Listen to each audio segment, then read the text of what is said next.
Hello again. Michael and I are going to talk in this segment about stepping through the coursework and the different dimensions of the change proposal as we go along. So where we left off was talking initially about the preliminary site study, and then Michael gave an explanation about the critical problem inventory and how that allows each of us in our own organizations to get a sense of really priorities and how we may be positioned or not to take action on those things.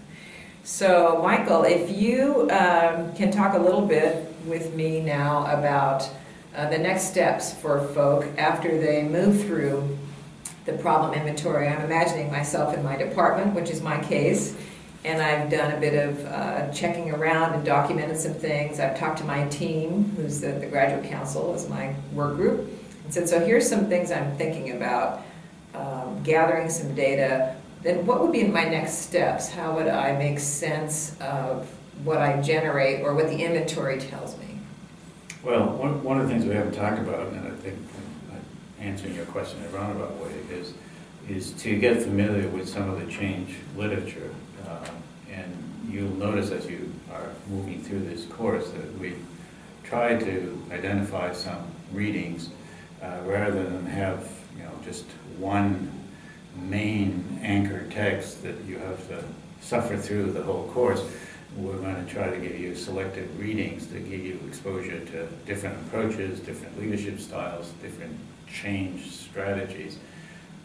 So that the more you become acquainted, not with any one particular author or thinker or theorist, the more you begin to realize that there are a number of alternative approaches to initiating and developing change initiatives in organizations. And learning how to adapt your style, which we call situational leadership, to that. So that's a roundabout way of responding to your question. We want to give you exposure to some of the both classic literature, some of it that's been around for a long time, as well as some shorter new readings.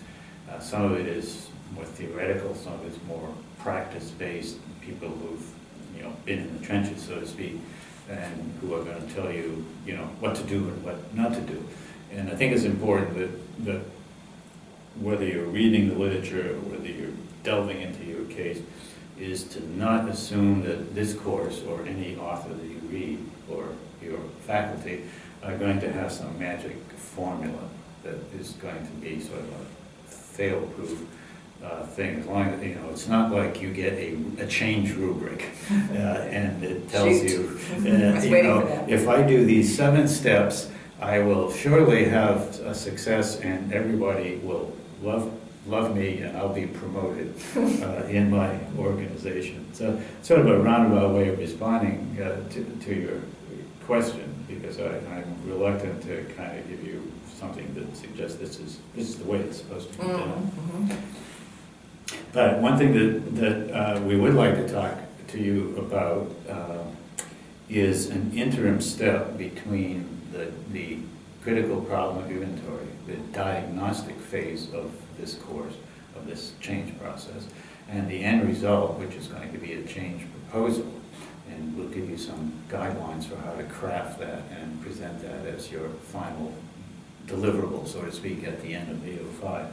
But we're going to give you an opportunity to work in interest groups. Michelle can explain that a little bit, how we've developed the course, designed the course, so that you have a chance to work collaboratively in an interest group, and then I'll explain what you'll be doing in that group.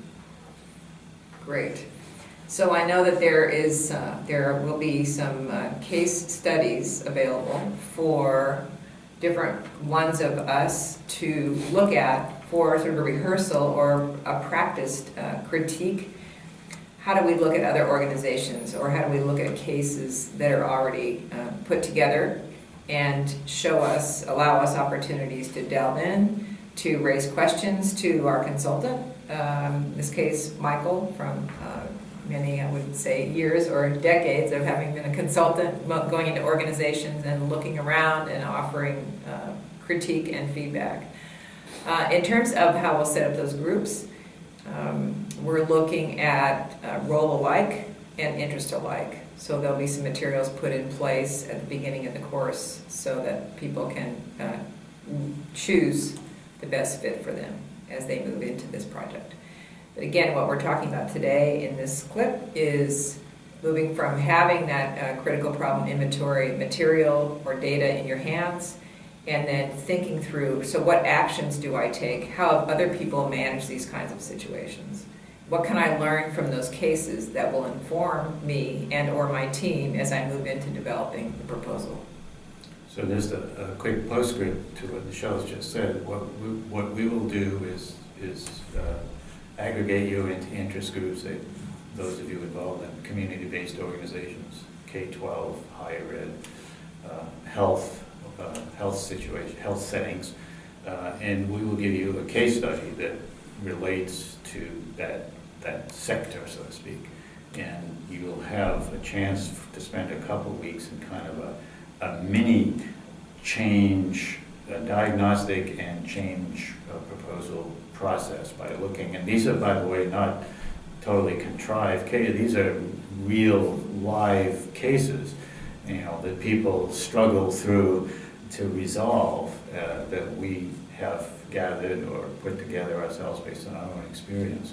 So these are real things. They're just not happening to you and your organization now. So you have a chance to kind of do a practice, a dry run, and you'll apply the critical problem inventory to the case we'll give you. You'll work as a team to do that, and then you'll at least craft preliminarily what you might see as at least the beginning steps of a change initiative.